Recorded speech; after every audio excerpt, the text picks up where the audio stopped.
Shalom,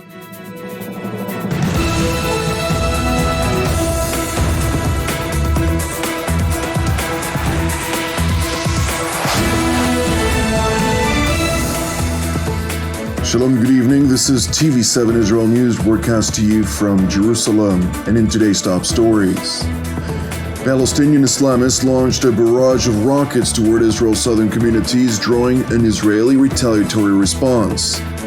Thousands of Israelis flocked to the streets of Jerusalem today in protest of commenced deliberations of the government's intention to enact aspired reform to the judiciary. Israeli Prime Minister Benjamin Netanyahu calls on Israeli opposition leaders to cease calls for public discord as President Yitzhak Herzog floats an idea for judicial compromise. Tensions escalated over the weekend, with Gaza and rocket fire drawing Israeli retaliation and numerous Israeli counter-terror operations successfully apprehending several suspected terror operatives. Following the abhorrent ramming attack in Jerusalem on Friday, which initially claimed the lives of two Israelis, including a 20-year-old man who merely married 4 months ago and a 6-year-old boy, the latter victim's brother, an 8-year-old, who was critically wounded in the Friday attack, succumbed to his wounds. Subsequently, after the Shabbat day came to an end, the two brothers were laid to rest in Jerusalem, with hundreds of the ultra-Orthodox sector attending the funeral procession. Shortly after the funeral concluded in Jerusalem, rocket alert sirens sounded in the southern Israeli community of Nahal Oz, forcing thousands of Israelis into bomb shelters. Thankfully, no injuries were reported, and the IDF spokesperson's unit confirmed that one incoming projectile was successfully intercepted.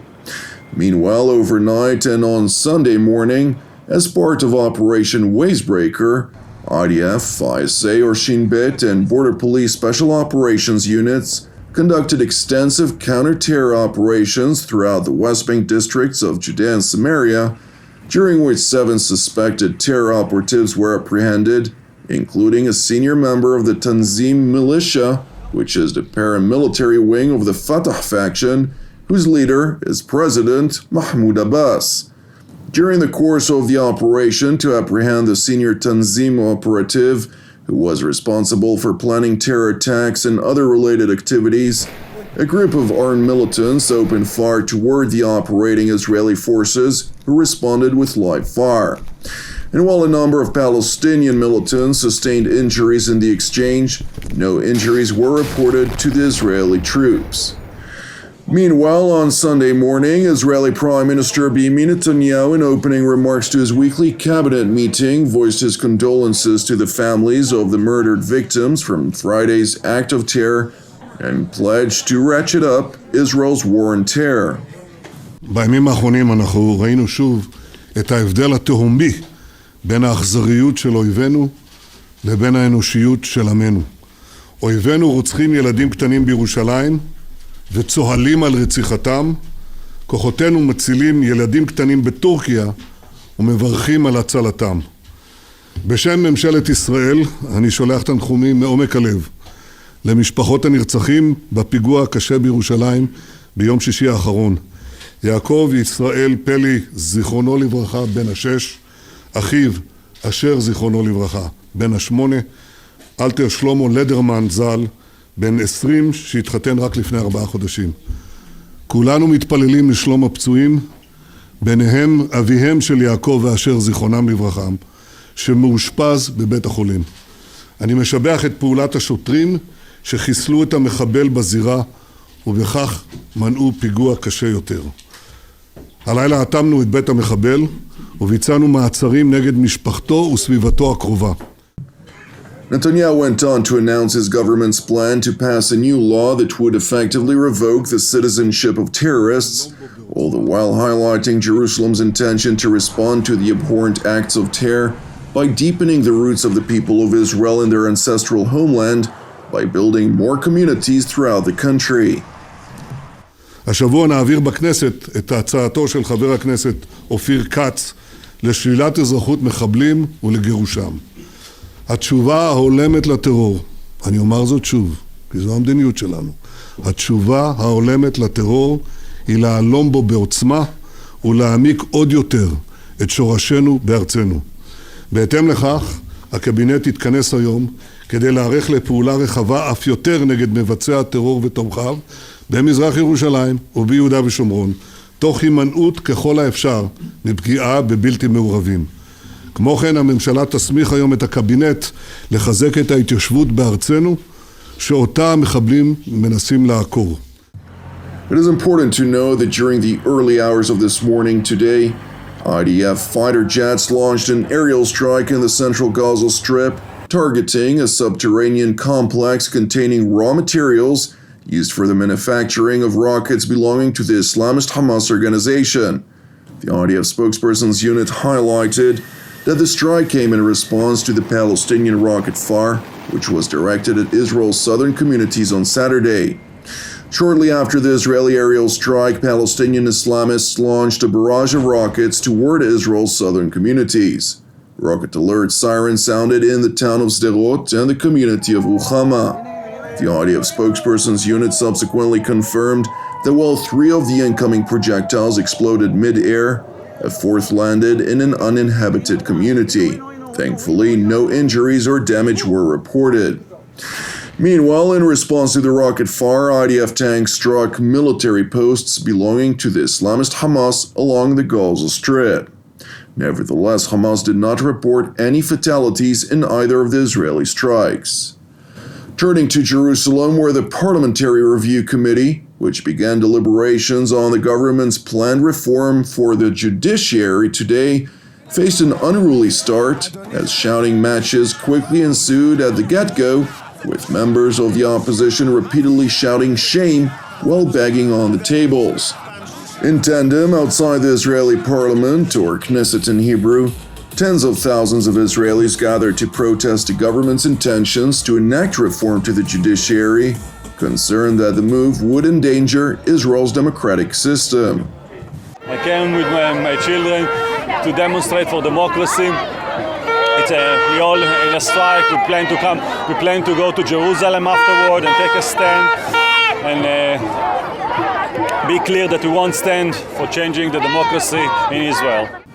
The protest was joined by leaders of Israel's opposition, including, among others, former Defense Minister Benny Gantz and opposition leader Yair Lapid, who proclaimed to the public that the hundreds of thousands of Israelis protesting against the government's plan were causing the incumbent leadership in Jerusalem to fear the consequences to their actions. הם מעמידים פנים שהם לא שומעים, והם מעמידים פנים שהם לא מפחדים, אבל הם שומעים והם מפחדים. אנחנו לא נסתגר בבתים כשהם מנסים להפוך את מדינת ישראל לדיקטטורה חשוכה ולסתום לנו את הפה. לא יסתמו לנו את הפה. יגיע היום וכל אחד ואחת מהאנשים והנשים שנמצאים כאן היום בחוץ ברחוב יוכל להגיד לילדיו, ביום שבו מדינת ישראל הייתה צריכה אותי יותר מכל, הייתי שם. הפסדתי קרבות אבל לא את המלחמה, לא שתקתי, הם שמעו את קולי.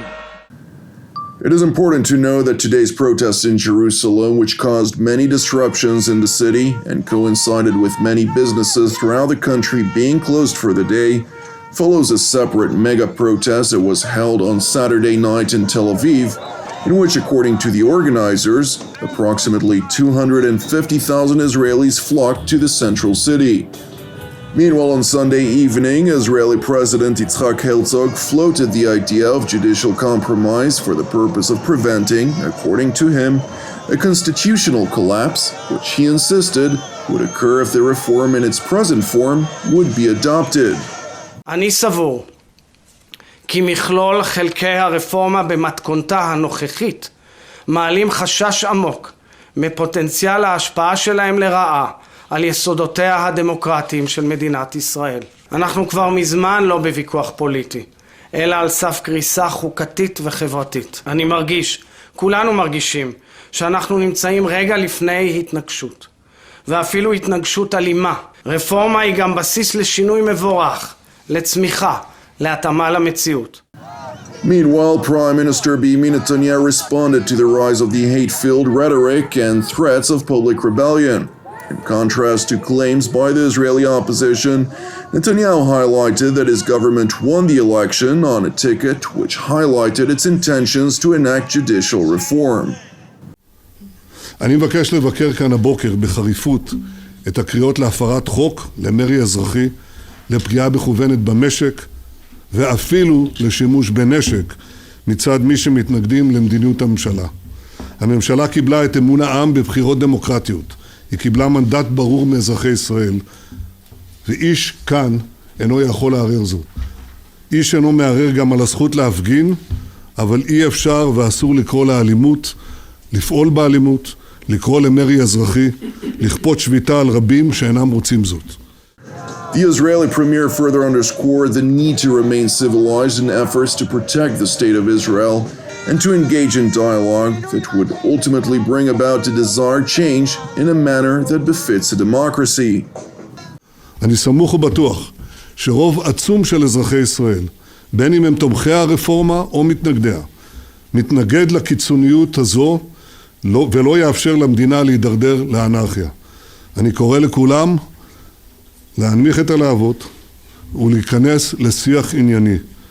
יש לנו מדינה אחת ויחד נשמור עליה. Thank you for watching TV7 Israel News. We would like to encourage you, pray for our persecuted brothers and sisters worldwide, as well as for the peace of Jerusalem and the salvation of Israel. I'm Jonathan Essen wishing you a Shavua Mevorach, and God willing, we'll see you again tomorrow at the same time.